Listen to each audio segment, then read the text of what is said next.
ఈ చట్టంగా వచ్చుంటే పౌరుల ఆస్తి హక్కును మొత్తం మింగేసే పరిస్థితి వస్తుంది. ఇప్పటికే అధ్యక్ష రాష్ట్రంలో ఎప్పుడూ లేనంత ఈ భూ వివాదాలు పెరిగిపోయినాయి. చాలా దిక్కలు ఇప్పుడు నా నియోజకవర్గం కుప్పం నియోజకవర్గంలో చూస్తే ఎప్పుడూ నాకు ఒక్క కంప్లైంట్ కూడా రాలేదు. 40 ఏళ్ళ నుంచి నేను అక్కడ సీఎంగా, ముఖ్యమంత్రిగా, ఎమ్మెల్యేగా, ప్రతిపక్ష నాయకుడిగా ఉన్నాను. ఈ 5 ఏళ్లలో జరిగిన అవకతవకలు ఆ నియోజకవర్గంలో ఎక్కువ కంప్లైంట్లు వచ్చేది భూ వివాదాలపైన వచ్చాయి. నేను చిన్న చిన్న మీటింగ్లు పెట్టుకొని మాట్లాడేటప్పుడు ఏదైతే 22A ఎవరైనా భూమి ఉంటే దాని పక్కన 22A అని వేసేస్తే అది ప్రభుత్వ భూమి అయిపోతుంది. అక్కడి నుంచి ఎవరైతే సెటిల్మెంట్ చేసుకోవాలనుకుంటారో వీళ్ళందరూ రావడం, నెగోషియేషన్స్ మొదలు పెడతారు. లేకపోతే ఇది గవర్నమెంట్ భూమి అవుతుంది.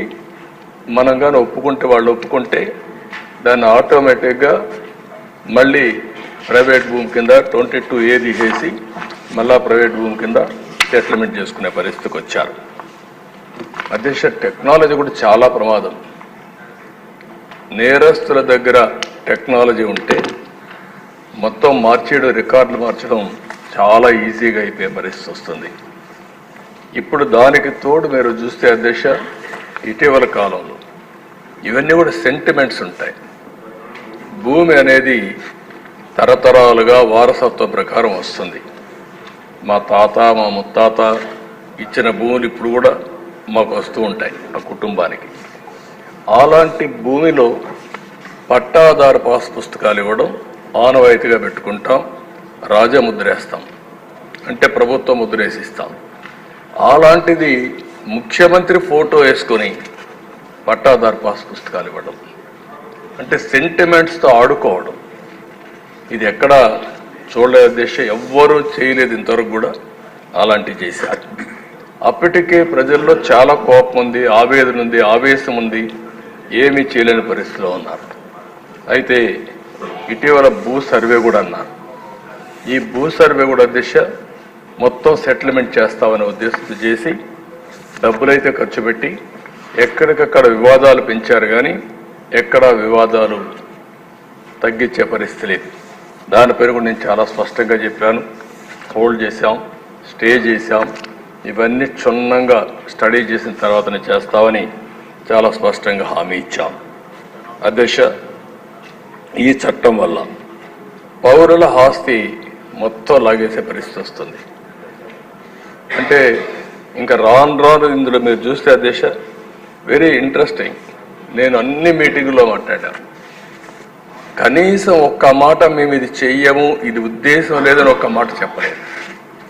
అంటే ఇందులో చూస్తే భూ వివాదంలో 533 సివిల్ కోర్టు అధికారాలని సెక్షన్ 335 నిషేధిస్తుంది. అంటే ఇంక అధికారం లేదు. ఎక్కడికి పోవాలి? నేరుగా హైకోర్టుకి వెళ్ళాలి. ఎంతమంది హైకోర్టుకి వెళ్ళగలుగుతారు? అంటే ఇక్కడ ఏ విధంగా పెట్టారో మనకు దీన్ని బట్టి అర్థమవుతుంది. ఇంకొక పక్క ఏ వ్యక్తినైనా ల్యాండ్ టైటిలింగ్ ఆఫీసర్గా నియమించుకోవచ్చు 5(1). అంటే ఇప్పటికే మనం చూస్తున్న సాక్షిలో పనిచేసే అందరినీ తీసుకొచ్చి ప్రభుత్వాన్ని పెట్టారు. రేపు కూడా వీళ్ళ గుమస్తాలు మొత్తం తీసుకొచ్చి ఇక్కడ పెట్టేస్తారు. వాళ్ళ గుమస్తాలు పెడితే మన జాతకాలు వాళ్ళు రాస్తారు. ఏమవుతుంది అధ్యక్ష? అదే రికార్డు మీరు ఒకసారి చూస్తే ఎవరైనా సరే ఈ భూమి నాదని ఒక పిటిషన్ పెడితే ల్యాండ్ ట్రిబ్యునల్కి వెళ్ళిపోతుంది. ఇంక ట్రిబ్యునల్కి వెళ్ళిపోతుంది, ఆర్బిట్రేషన్. అంటే ఇంకా మన చేతుల్లో లేదు ఇది. అంటే మీరు వివాదాలు పరిష్కారం చేయవలసిన ప్రభుత్వం ప్రైవేట్ ఆస్తులను లాగేయడానికి ఎత్తుగడేసే పరిస్థితికి వచ్చారు. ఇవన్నీ కూడా దిశ 1-2 కాదు. ఇందులో మనం చూస్తూ ఉంటే భారత వారసత్వ చట్టం రాజ్యాంగంలో ఆర్టికల్ 21, 246, 300కు విరుద్ధంగా ఉంది. ఇంకో పక్క ఈ సెక్షన్లో ఉండేటువంటి ఈ చట్టంలో ఉండే సెక్షన్లు 10, 13, 14, 15, 25, 34, 36, 46 రాజ్యాంగ విరుద్ధంగా ఉన్నాయి. ఇవే కాకుండా ఈ చట్టాన్ని అమల్లోకి తెస్తూ జారీ చేసిన జీవో నెంబర్ 512 రహస్యంగా దాచిపెట్టారు.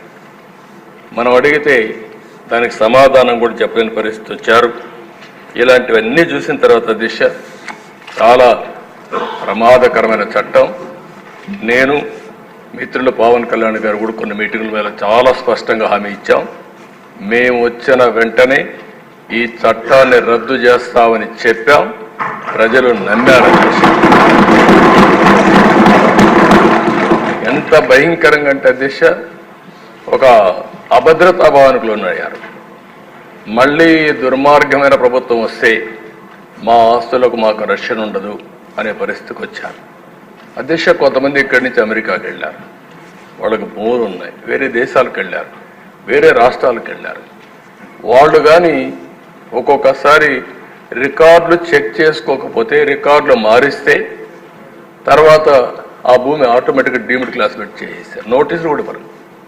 ఇలాంటి చాలా ఉన్నాయి దేశ. ఏది ఏమైనా మేము చెప్పాం, చెప్పిన తర్వాత చాలా స్పష్టంగా హామీ ఇచ్చాం. హామీ ప్రకారం మొదటి సంతకం ఏదైతే నేను చెప్పానో డిఎస్సి అని మొదటి 5 సంతకాల్లో ఈ ల్యాండ్ టైటిలింగ్ యాక్ట్ కూడా పెట్టి రద్దుకు ప్రతిపాదన పెట్టాం. మొదటి క్యాబినెట్లో దీన్ని ఆమోదించాం. మొదటి అసెంబ్లీలో దీన్ని మళ్ళా ఈ చట్టాన్ని రద్దు చేయడానికి ఇది ప్రవేశపెట్టాం. ఇది మా చిత్తశుద్ధిని మరొక్కసారి తెలియజేసుకుంటూ, ఈ వీడియో కనుక మీకు నచ్చినట్లయితే లైక్ చేయండి, షేర్ చేయండి, కామెంట్ చేయండి మరియు సబ్స్క్రైబ్ చేయండి. చూస్తూనే ఉండండి లిమ్రా టీవీ.